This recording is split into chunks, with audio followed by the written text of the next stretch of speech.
1.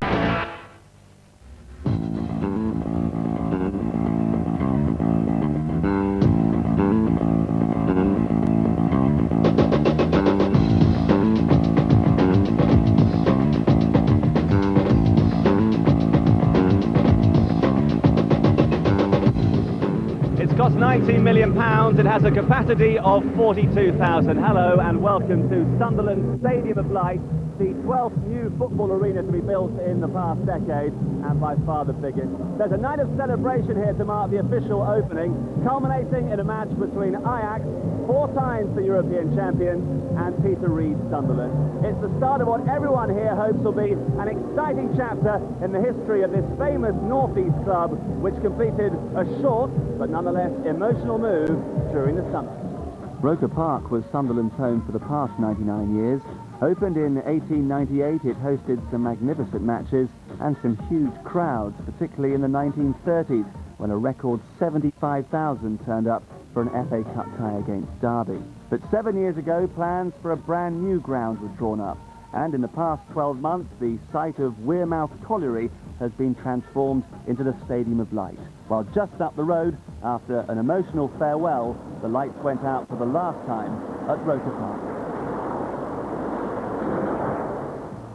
It was something of a race against time to ensure that the new stadium was ready for its grand opening.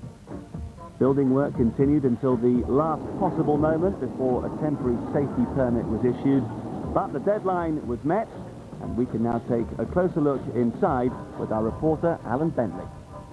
Right, we're in the imposing west stand of Sunderland's fabulous new home, the Stadium of Light, and it really is light years away from old Roker Park. We're going to do our Lloyd Grossman bit now and show you some of the features of the stadium, and where better than to start than the home dressing room. Although, to be honest, you wouldn't guess it, no tag up on the door yet. So if you follow me, walk this way, and not surprisingly, all decked out in red and white, and all very nice.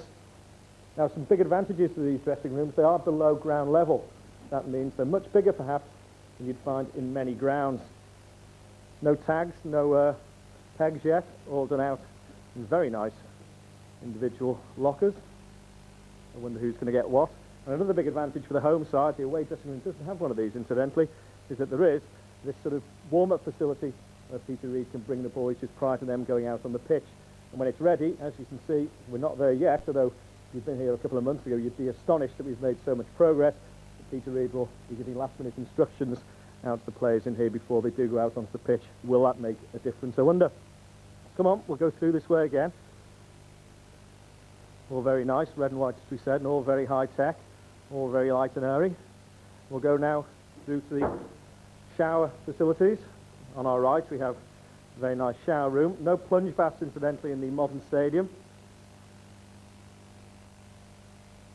And this tiling was only just completed a couple of hours ago. It really has been a race against time. And then through here we now have 4 individual baths, no plunge bath, as I say, and the away dressing room very much a mirror image, this time done out in blue. We're in the sports theme bar now, just about to enter it, where they've tried to preserve many of the old features of Roker Park, including, as you'll see, some of the old turnstiles themselves. This really is a treasure trove for Sunderland fans.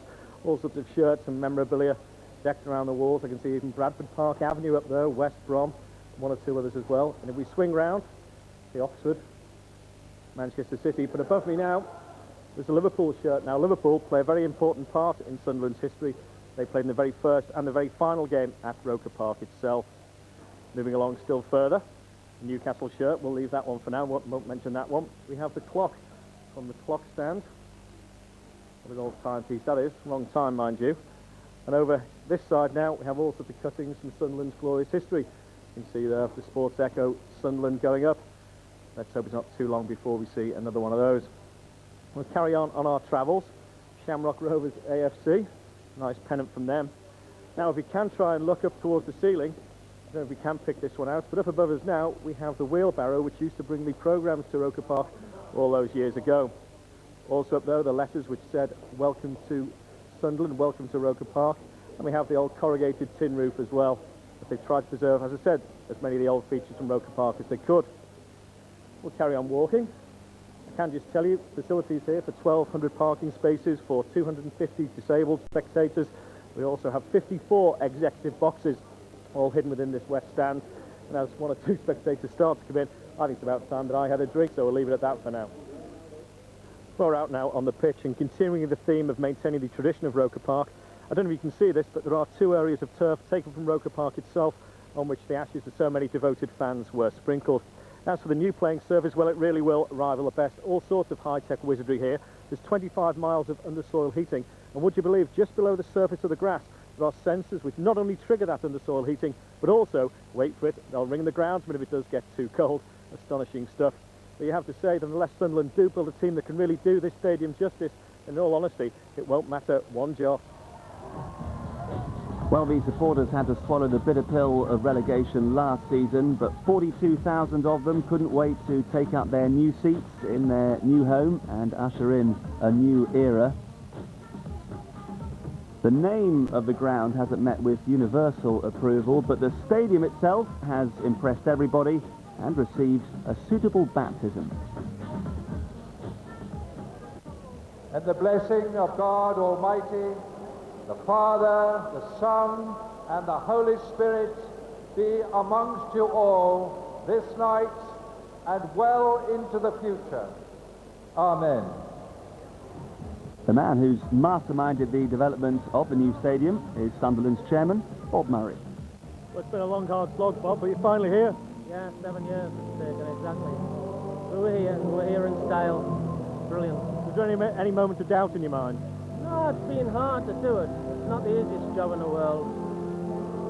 You know, maybe the panel laws could be a bit more helpful to big city clubs, I think, that need a bit of help now and then in doing it.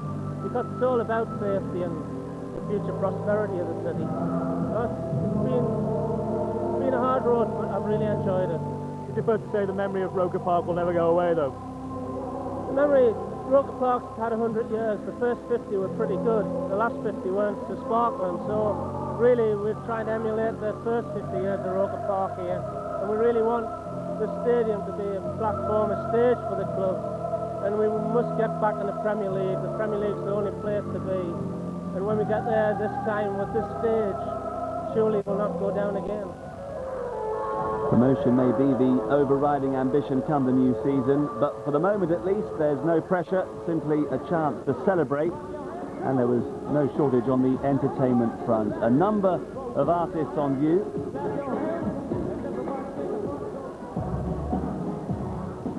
Some with more conventional skills than others. And it all added to the party atmosphere as the crowd waited patiently for the finale, the arrival of one of the great rock and roll bands of all time. They are Francis Rossi, Rick Parfitt, Andrew Bold, John Rhino Edwards, and Jeff Rich.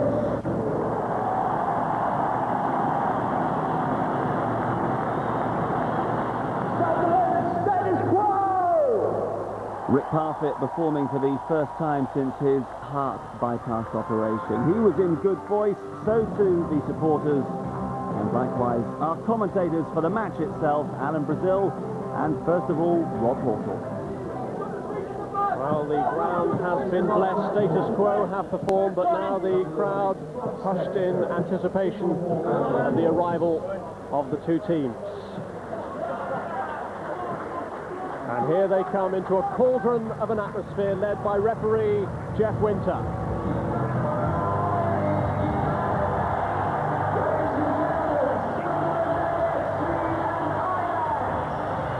Well, the Roker Roar was part of football folklore, and we wondered if it could ever be recaptured at the new stadium. But the early indications are that the Sunderland Stadium of Lights is going to be just as much of a hotbed. The price of progress that Sunderland had to leave their old home, but they've moved to more modern accommodation, and the ground is absolutely packed out. You may say that pre-season friendlies are meaningless, but no question that every Sunderland devotee wanted to be here as part of this big occasion. Over 40,000, the game a complete sellout, and bathed in late July sunshine as the crowd here settle down to enjoy the atmosphere and hopefully a game to mark the occasion. And we'll have the match for you. It comes up after this short break.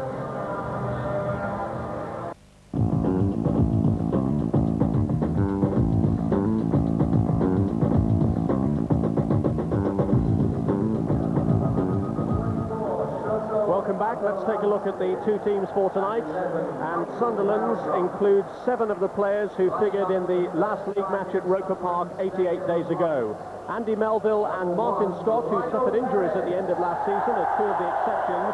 The others are new signings: Lee Clark, after his move from Newcastle to become Sunderland's record signing, and Kevin Phillips, who scored his first goal for the club in their last friendly, a 1-0 win at Macclesfield. Well, it'll be a great fillip for Sunderland if they can beat an Ajax team that defeated Newcastle 3-0 in the Umbro Trophy on Sunday. A number of the players who started that game start again tonight. The De Boer twins, part of the fabric of Ajax, and Michael Laudrup amongst them. Veteran Danny Blind at number 3 is recalled, and as a starting place for number 14, Danny will be remembered by West Ham fans, and number 8, Richard Bitschke, who had a brief spell at Blackburn. Well, it's all set up for a beautiful party tonight, Rob. But I look at this Ajax side, and it's absolutely sheer class.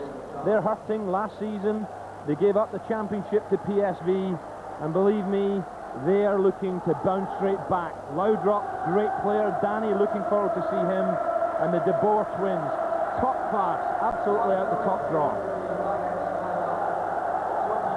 And in this new stadium, another new player alongside Kevin Phillips, familiar to Newcastle fans with whom he played in Europe in 2 of the last 3 seasons, Lee Clark. Yeah, it'll be interesting. I hope for Lee's point of view that he starts the season off well. There's fierce rivalry up here, obviously between Sunderland and Newcastle. And being an ex-Mag, well, he'll be wanting to start the season very, very well. And tonight is a golden opportunity for Lee Clark, because he's playing against top-class opposition.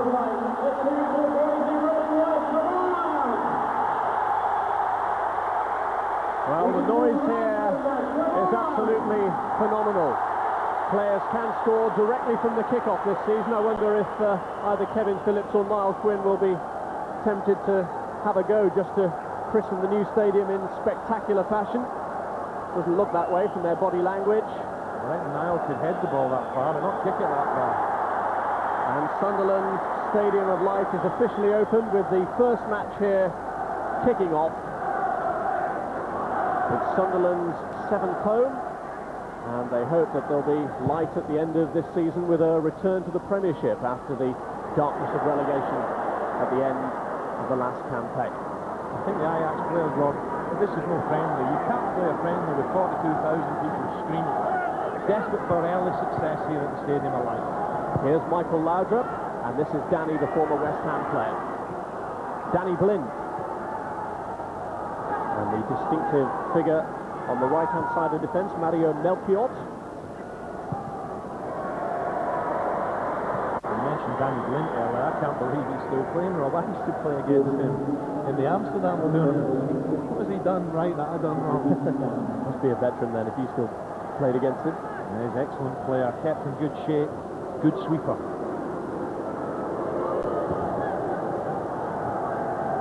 This is Frank de Boer. Number 8, Richard Bitschke. Michael Laudrup, who's had a bit of an injury problem in his time in England. There was a slight doubt for tonight's game, but he was looking there for Babangida, who's going to be a particular threat to Sunderland on the right-hand side, a real pacey winger. It'll be interesting. This Ajax side, tremendous movement, early passes. They don't take too many touches. They like to play it first hand. I'm just wondering how Sunderland will cope with the movement, their pace, and a lovely touch on the ball. Niall Quinn. Not too short for Gray. Ronald de Boer's there. Yeah, lovely player. Loved him in Euro 96. Knows all about English football. He's played enough times against English players. And the Boer twins, really great examples of the Ajax ethic of bringing young players through. The Boers have been the exception though in recent times because so many of them have moved on elsewhere. They really have found themselves as a nursery club for other bigger clubs in Europe. That's Ronald de Boer looking for this danger man, Babangida. And Martin Scott, who's only just back in action after a persistent groin injury, is going to have his work cut out tonight, and he's certainly left his calling card there with Babangida. Yeah, I thought Babangida for sure was offside there. The linesman wasn't really up with play, but Martin Scott wasting no time at all here. Whack, couldn't get the ball, and he could be in for a rough old night. But Martin Scott's a player I like. It's Danny's free kick, and it's well claimed by Lionel Perez, who's facing a challenge to his status as Sunderland's #1 goalkeeper from a Dutchman this season. Edwin Zotterbeyer on the bench. Yeah, it's a deep cross to the far post, but Perez has a good eye, and that's a good early catch. Who's the goalkeeper, newly blonded for the forthcoming campaign.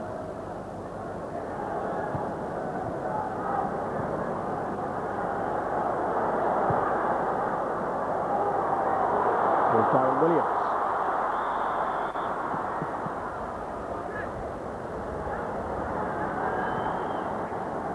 Certainly will be a tremendous start even before the season has begun in earnest if Sunderland can beat an Ajax team who destroyed Newcastle in the final 13 minutes of the Umbro International third place playoff. This is Phillips. Williams looking for the aerial power of Quinn. The goalkeeper couldn't get it, and it's turned in by Kevin Ball. What a start for the captain. No, it's not going to count.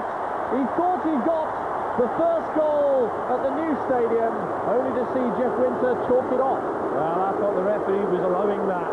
I think he maybe just changed his mind. He'll correct us later, but it's a lovely high looping ball, and who's there? Quinn. Out comes the keeper. Well, I think the keeper's dropped that, and I thought that was a goal. I just wonder if the referee, Jeff Winter, has changed his mind here. Quinn towers above the defender. The keeper certainly drops it. Ball's on hand. He thought he'd scored the first one. Kevin Ball's joy was short-lived. Jeff Winter ruling out what Ball thought was a perfectly good goal.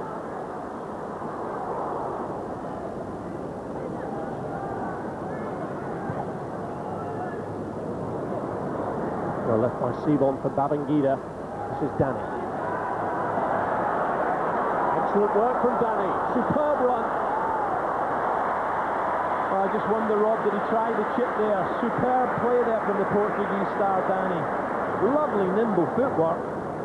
And in the end, it looked as if he tried the flip, tried to chip Perez, but I'm not so sure. I think he tried. He just couldn't get his foot round it.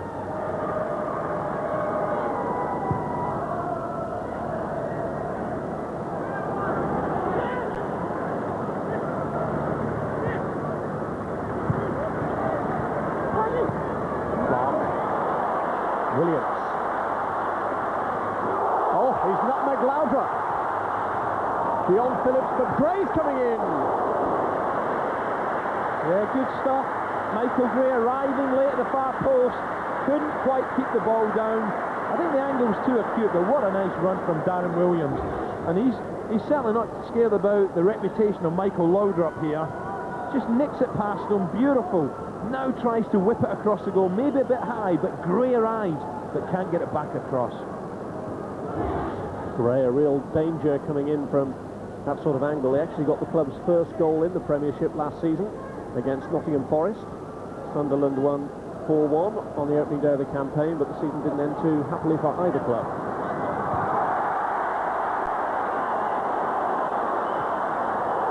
This is Kevin Ball, Quinn in the box, and he just couldn't get the touch it needed. Well, that was super play there again from Sunderland, and they're putting Ajax under the cosh now. Here's Bracewell. He was playing in the corner, but the goal kick given. Certainly the best chance of the match, and Big Niall knows he should have scored. But once again, ball getting forward. It was good play from Phillips, because he fought the ball back off the Boer. Ball turns up unexpected, but this is a glorious chance. Deflected, yes, but Niall couldn't get the right foot to it. I wonder just how much that deflection knocked him out of his stride. Lind to Sebon. Danny Blind. Looking for Danny. Crucial header away that time, Melville. Bracewell, tackled by Sebon. This is Laudrup. Babangida is in the box. Danny is waiting at the edge, so too is Sebon. Good skill again from Laudrup. Superb play from Laudrup again. That's what he likes to get defenders. He has them on toast. But watch this, a little shimmy of the hips, see you later. And watch this for a cross with the outside of the right foot, looking for the height of Sebon. 33 years of age, Michael Laudrup, but that maturity of years doesn't show sometimes in the energy he displays. If that was in England, someone would say, why didn't you cross with your left foot? Wicked corner that Perez handling this time is up to the task.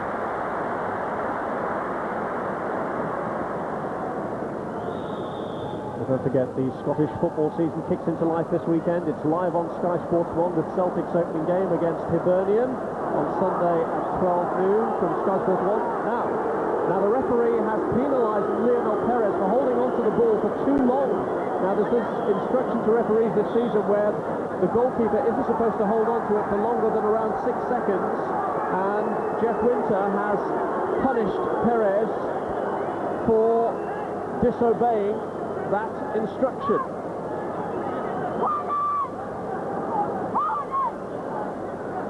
And a free kick here in a really dangerous position for Ajax, certainly with Laudrup over the ball, certainly with Danny there, and Vitschke and Olasey are there to offer advice to. The Sunderland fans aren't happy about it. This is real danger, this is really ominous for Sunderland, and what on earth was Orr doing there? He's claiming that the ball was touched. I tell you what he's doing, he's saying, ref, give me a yellow. That's what he's saying. Well, no one's touched it, have they? maybe he's trying to hit the ref with the ball. Olasey, and it's blocked. Babangida, and that one's blocked too by Kevin Phillips. Here's Sebon, still the danger not over, but they have won a corner. Controversy then in the pre-season friendly, and I think it's because it's a friendly that Richard Orr didn't go into the book for his actions. Oh, I'm pretty certain, Rob.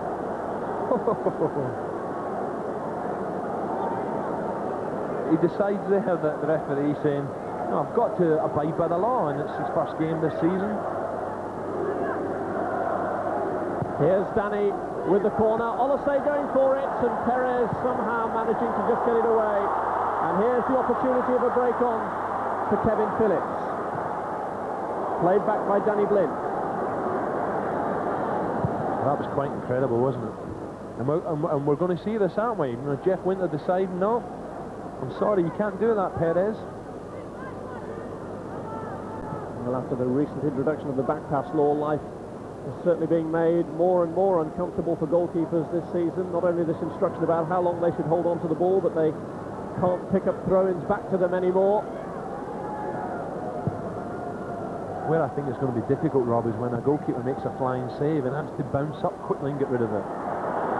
Here's Laudrup. More work for Perez to do here, perhaps, but he's there well ahead of Danny.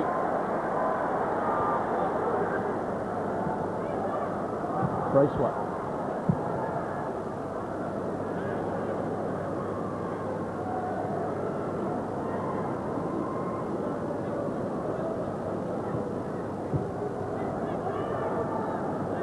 Vitschke.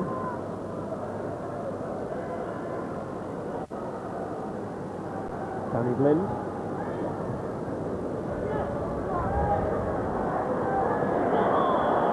And the challenge on Danny leads to a free kick. Danny having a little smile there, but I don't know, I thought it was a bit of a challenge. I thought he got the ball first.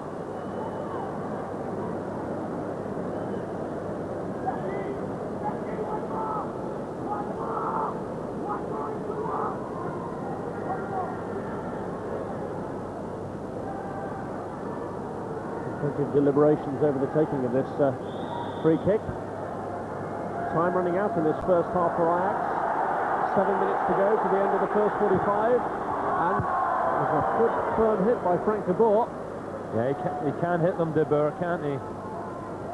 Kept it low. Perez was scurrying across his left-hand side, but I just wonder, did he hold on to this or not for 6 seconds? 1, 2, 3, 4, 5, 6. Well, the referee's made the decision. And in the free kick, well, Sunderland maybe a let-off. It's never easy to score because people are always going to charge the ball down. But huge relief around the Stadium of Light when the ball actually eventually goes out for a corner. Well done, Winter.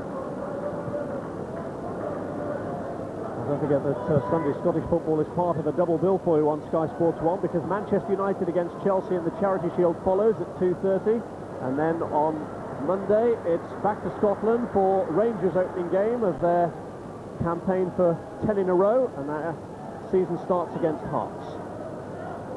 Very difficult for rest, Rob, and I'm sure once the Football League starts, we're going to see this week after week.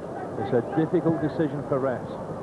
Danny Cross, and Perez has certainly had his warning and is releasing the ball a lot quicker now.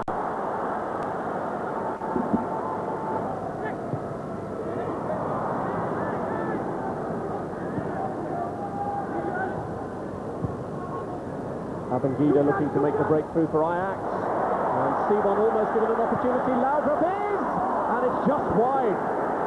Yeah, Michael Laudrup, golden opportunity. Tried to be maybe a touch too clever on the right foot, could have blasted it. Ball given away here. Laudrup can't believe his luck. He sees Perez left-hand post wide open, and that's perhaps a little bit unlucky. Ball staying in the penalty area with Quinn and Phillips. Way hoping to provide for them, but being forced back. And good pressing from Ajax.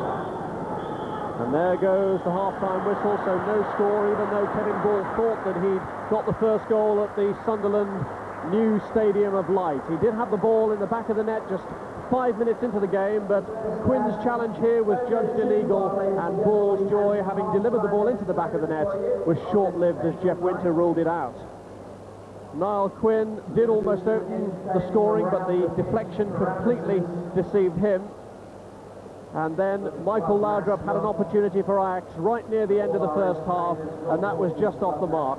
So at half-time, Sunderland 0, Ajax 0, and the second half coming up after the break.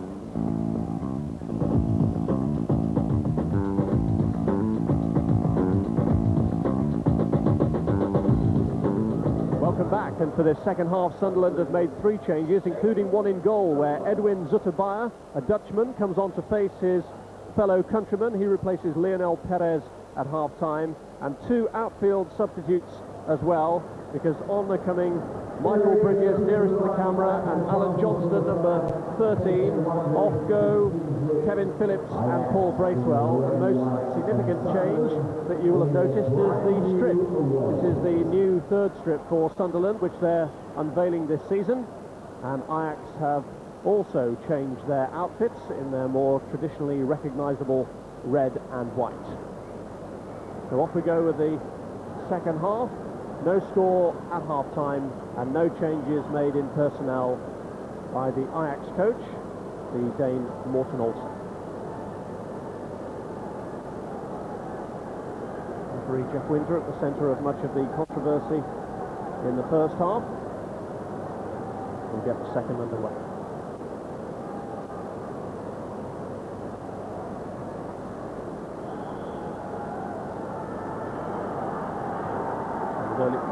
Early touch for McLeod and Sunday Oliseh. An immediate breakdown of possession just 15 seconds into the second half.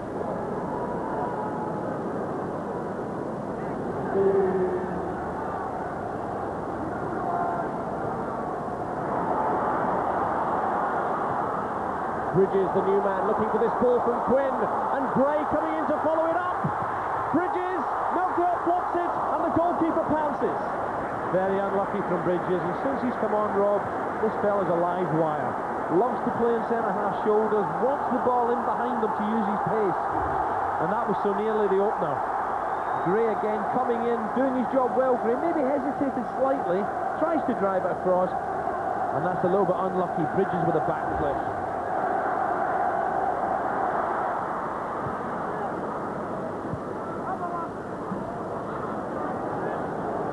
Here's Babangida. Now Danny, who's cropped up in space, and it hits Aaron Williams and goes behind for a corner. The more I see this guy, Rob, the more I like. Holds his head. I thought he was going to go for a little chip, but deciding, no, I'm going to whack this.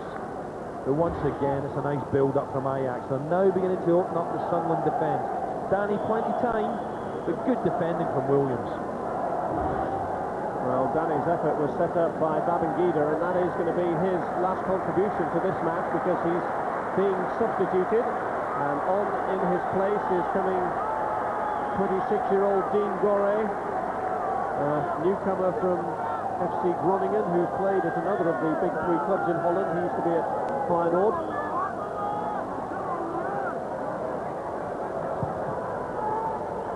Vitschke. The offside flag is up, although Jeff Winter hasn't seen it yet.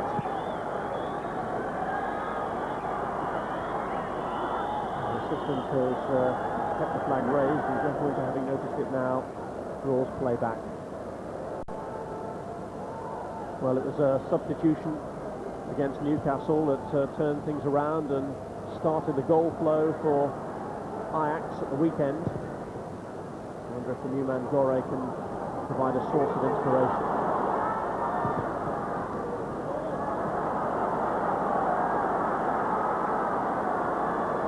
Meantime, Sunderland themselves are blocking chances. But what's this? It came towards Quinn. It was Lafiot with the header away.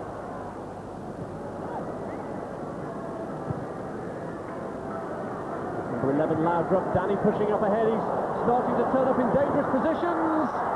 Oh, and Sunderland almost found that out for their cost. Just wide. Yeah, wonderful again, and this kid's having a stormer. Yeah, he's had 2 chances in almost 2 minutes. Could have been 2-0. But watch this pass from Laudrup again. Danny gives him the option. Great run, but look at this for inch perfect. And surely Danny should have scored. Good goalkeeping though. Zotabaya came out and narrowed the angle. But surely, after a delightful ball from Laudrup, it should have been 1-0.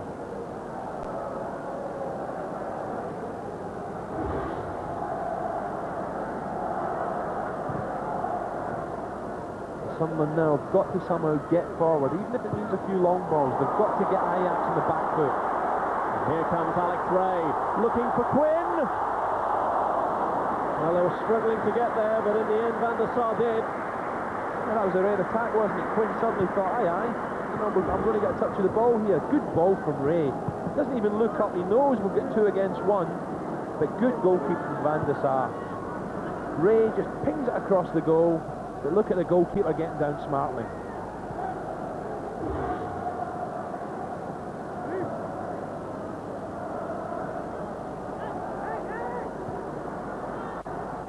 Here's Ray again. I think he's a good player, Rob, Alex Ray. I'll be surprised if Peter Reid doesn't start with him. Well, it looked like there was a door open to him to the Premiership. The speculation around Wearside is that deal with Crystal Palace isn't necessarily dead. So he may well end up playing in the top flight in the forthcoming season.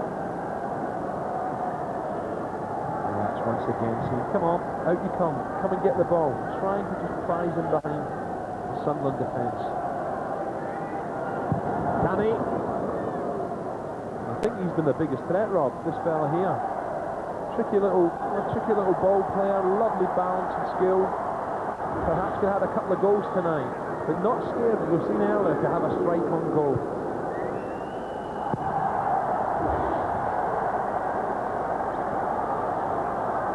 Here's Lee Clark.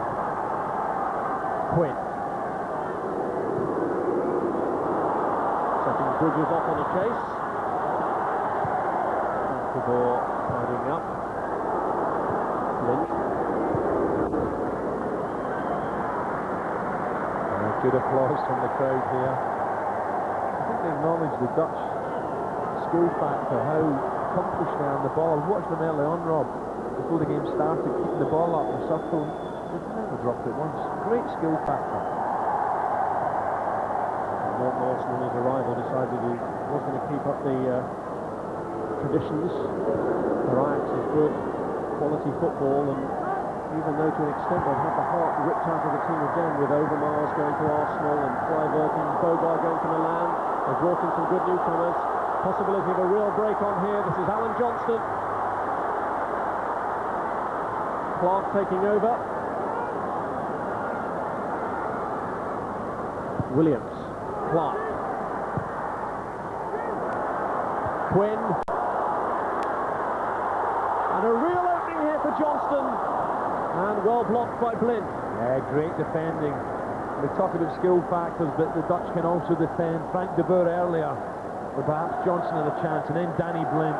Last gasp chance there, diving in and blocking the strike. But that's better from Sunderland. If Quinn had left it there, he'd have player right behind him. But watch this for a good challenge from Danny Blind. Johnston.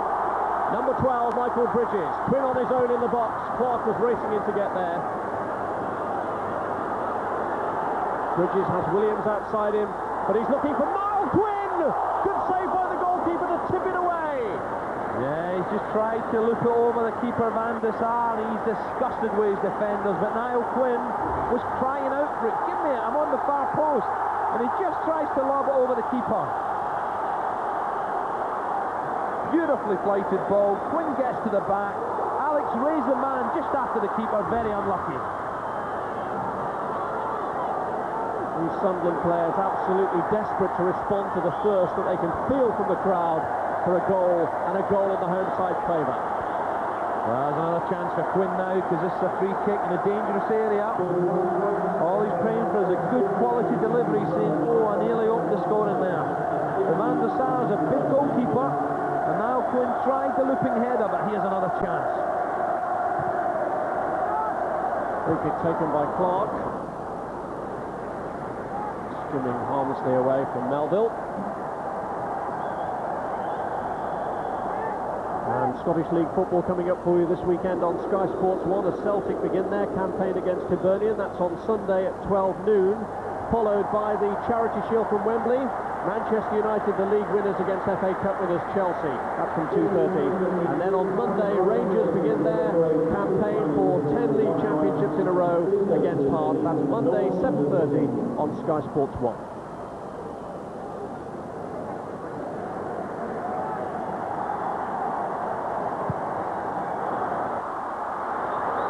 Johnston.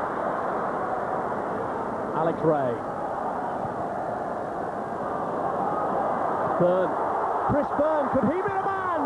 Saved by the foot of Van der Sar. Now that is a good stop with the right foot. That is a cracking stop from Van der Sar.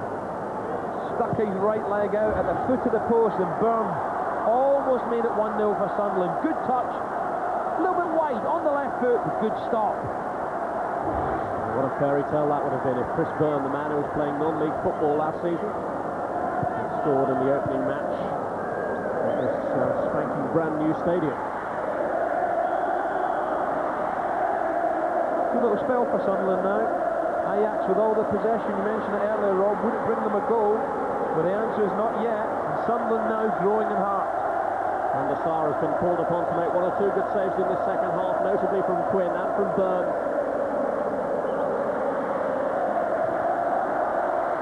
Clark's free kick, headed clear to Johnston. This is Darren Williams. Johnston staying out wide with him, Clark available. And the pressure from Roycer pays off. And now Sunderland in real danger with 3 up for Ajax, but Roycer offside. Yeah, they were outnumbered there. Roycer's looking at the linesman saying, are you sure? But fractionally offside, I think. 3 against 2, he just raised off there, surely a yard offside.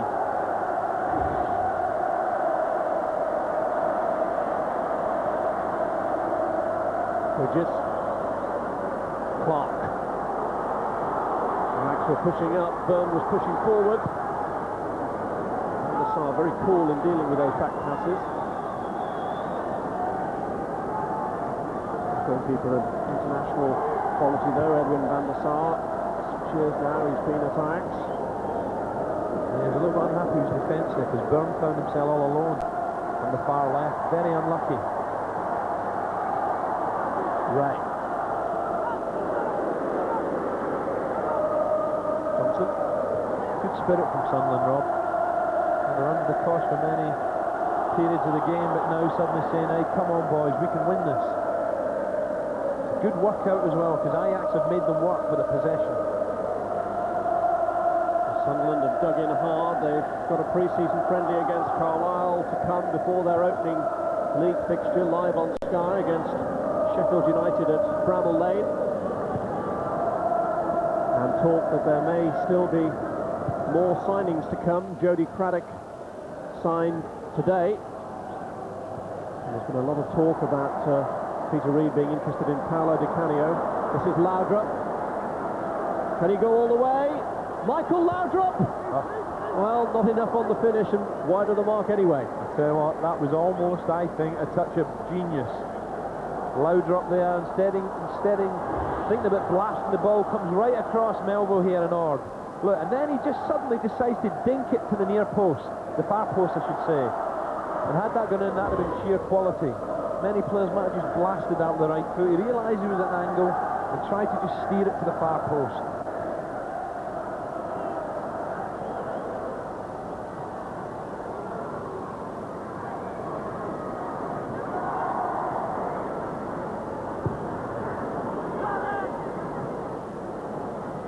Here's Roycer.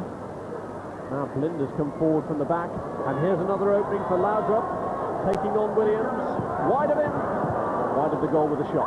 Well, I must admit, Rob, I was expecting to see the old net bulge there, because Laudrup's got a lovely little shimmy of his hip. His brother Brian at Rangers the same, and Blind picks him out lovely. Maybe the first touch is not great on his left foot, but suddenly throws a little dummy, bang, goes for power, and off target at the near post.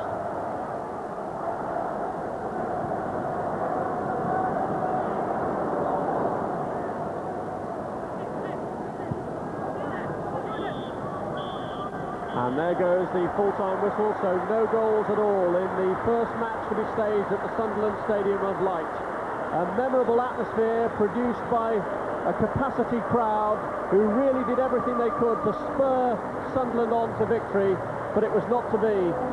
Despite their efforts in the second half, Niall Quinn, one of two players who produced saves from Edwin van der Sar in the Ajax goal, he was in good form when called upon, not only denying Quinn, but also the youngster Chris Byrne, who looked for a fairy tale introduction in his first home appearance, but it was not to be, as his shot was denied by the goalkeeper's leg. So the supporters have enjoyed their night out, but they haven't seen a goal here in the first game at this brand new arena. An arena that it seems will contain electric atmospheres for all the top games that they're staging here in the Nationwide League this season. But the first game that they've staged here has ended in a goalless draw. Sunderland 0, Ajax 0. Right, Darren, what are your first impressions of the stadium? I mean, I said earlier on, I said, you know, you go to places like Old Trafford last year and wish you had a stadium like this. I mean, you look at it here, I mean, you know, it's on par with the likes of Man U and that. You come in, it's a great feeling with the atmosphere of the fans and that. I mean, we just want to give them something back this year. They used to talk about the Roker, but this lot made a bit of sound, didn't they? Yeah, I mean, the Roker, I mean, obviously it still carries on in here. I mean, obviously with the situation on the ground, it's going to be a lot louder. And obviously more fans, you know, they're just brilliant. It seems to me the whole city's behind it. Yeah, I mean, obviously, we didn't expect so many. With us going down last season was a big disappointment. But obviously they've turned up and they've shown us, you know, that they're behind us again this season. Hopefully we do something for them. Has that helped ease the pain of last season? Yeah, I mean, in a way, I think you've got to forget about it. You know, the season's nearly there now. I mean, we're nearly into it, so I think we've got to look forward to this season and hopefully do our best. Are you confident of bouncing straight back? Yeah, I mean, we're confident, you know, I mean, we've been training hard in pre-season. You know, we've got a game left now and against Carlisle, which, you know, is one off the Sheffield United game, and hopefully, you know, we can get up there and, you know, do our best. Well, it's all gone quiet, Darren, which is just as well, because we can now give you the Man of the Match award. Alan Brazilnik gave you that. Cheers, Alan. Well, I thought it was a fabulous atmosphere, and what pleased me to see so many kids here. I mean, it was a real family atmosphere, and to be fair, I'm glad we had a team like Ajax to grace it, because I didn't have to enjoy watching them. In some respects, are you glad to have got this one out of the way? Well, it's a dress rehearsal like for the start of the league, but I think it was a nice occasion. You know, there was a lot of people dancing when Status Quo was on, there was pop groups on. I just thought the whole atmosphere in general was really warm, and I certainly enjoyed it. Now, there's still work going on. I believe you've got 3 officers. Have you found any of them yet? Who's been telling you all my secrets? Well, it's that big. I think I can't find my way around. I mean, I watched the game in a director's box. It took me half an hour to get down to the pitch, but I think we're lining out them problems, and I think I'll be able to find the officers. From a footballing point of view, what did you make of it? Well, you're talking about one of the best teams in Europe. I mean, the movement and the passing. They weren't bad either, were they? Not bad, you should have been on tonight, you know, right? Their movements and passing was a real joy to watch, and it was a great fitness game for my players. And to be fair, I think we'll have learned something today. I mean, that's a high level, that, and I certainly enjoyed the game. So not quite the result that Sunderland were hoping for, creditable enough nonetheless, and there can be few complaints about the new surroundings. 42,000 people will vouch for that after a wonderful night of entertainment. Roker Park will never be forgotten, but the Stadium of Light is up and running. The plan now is to ensure that it's the home of a Premiership team this time next year. We shall see. Sunderland begin their nationwide league campaign at Sheffield United at the end of next week. Coming up this weekend, though, the start of the Scottish League season, and we have live coverage of Hibernian against Celtic from Easter Road. That's on Sky Sports 1 at 12 o'clock. And then at 2:30 from Wembley, the Charity Shield, Manchester United against Chelsea, exclusively live, also on Sky Sports 1. And on Monday at 7:30, it's Rangers against Hearts from Ibrox, also on Sky Sports 1. But for now, from the Stadium of Light on Wearside, it's goodbye.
Which is to left back, and